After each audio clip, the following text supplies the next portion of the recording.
Hello दोस्तों। आज हम जानेंगे कि क्लास 10th का जो फिजिक्स का पहला लेसन है उसके अंतर्गत कौन कौन से महत्वपूर्ण क्वेश्चन अत्यधिक महत्वपूर्ण हैं। ठीक है, जिसमें से आपका है कि प्रकाश क्या है, मतलब प्रकाश कहते किसे हैं।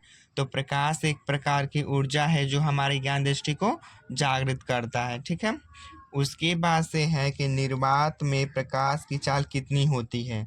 तो निर्वात में प्रकाश की चाल कितनी होती है, तो निर्वात में प्रकाश की चाल 3 × 10⁸ मीटर/सेकंड होता है। ठीक है, उसके बाद से है कि प्रकाश का तरंग दैर्ध्य कितना होता है। तो प्रकाश का तरंग दैर्ध्य 4000 एंगस्ट्रॉन से 8000 एंगस्ट्रॉन तक होता है।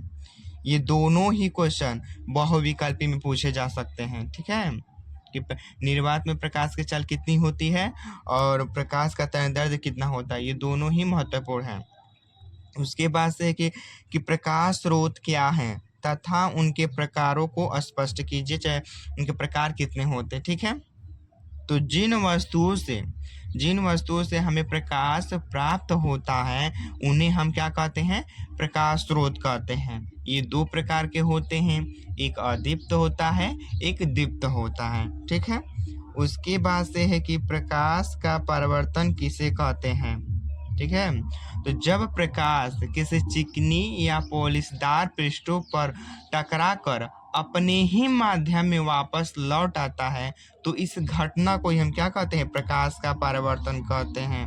ठीक है, उसके बाद से है कि परावर्तन कितने प्रकार का होता है, उनके प्रकारों को स्पष्ट कीजिए। मतलब जो प्रकाश का परावर्तन होता है वो कितनों प्रकार से होता है। ठीक है, तो जो प्रकाश का परावर्तन क्या होता है, दो प्रकार का होता है, एक नियमित होता है, एक अनियमित होता है।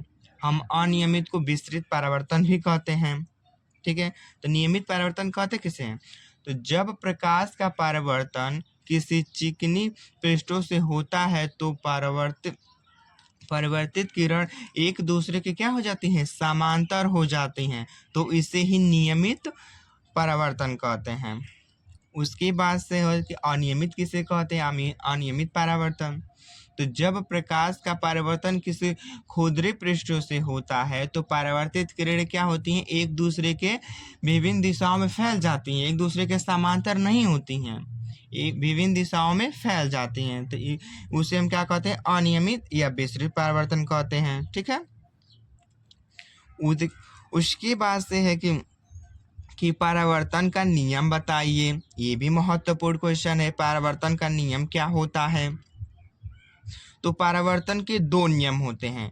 पहला है कि आपतित किरण और आपतन बिंदु पर खींचा गया अविलंब और परावर्तित किरण, ये तीनों एक ही तल में होते हैं। ठीक है, और दूसरा है कि आपतन कोण I और परावर्तन कोण R सदैव क्या होते हैं, एक दूसरे के बराबर होते हैं। ठीक है, उसके बाद से कि प्रतिबिंब क्या होता है तथा यह कितने प्रकार के होते हैं, स्पष्ट कीजिए। मतलब प्रतिबिंब कहते किसे हैं, ये कितने प्रकार के होते हैं।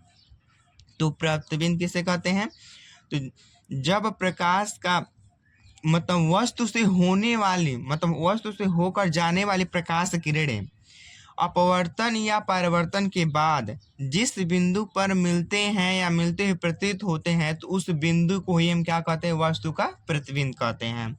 ये दो प्रकार का होता है, एक वास्तविक होता है, एक आभासी होता है।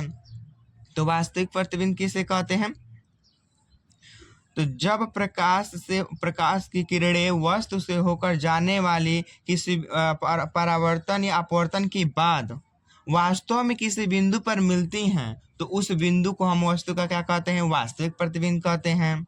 और आभासी प्रतिबिंब किसे कहते हैं, तो वस्तु से होकर जाने वाली प्रकाश की किरणें अपवर्तन या परावर्तन के बाद जिस बिंदु पर मिलती हुई आभास होता है, यानी मिलती हुई प्रतीत होता है, तो उस बिंदु को हम क्या कहते हैं, तो उस बिंदु का हम प्रतिबिंब का क्या कहते हैं, आभासी प्रतिबिंब कहते हैं। उसके बाद से है कि दर्पण क्या होता है, यह कितने प्रकार का होता है। तो किसी पारदर्शी माध्यम के किसी एक तल को हम क्या कर दे, परावर्तक पृष्ठ बना दे और दूसरे पृष्ठ को पॉलिश कर दिया जाए, तो इस निकाय को ही हम क्या कहते हैं, दर्पण कहते हैं। यह दो प्रकार का होता है, एक समतल होता है, एक गोलीय होता है। तो जिसका परावर्तक पृष्ठ समतल होता है उसे समतल दर्पण कहते हैं, और जिसका परावर्तक पृष्ठ गोलीय होता है उसे गोलीय दर्पण कहते हैं। ठीक है, यह जो फिजिक्स का पहला लेसन है उसके अंतर्गत का सबसे महत्वपूर्ण क्वेश्चन है।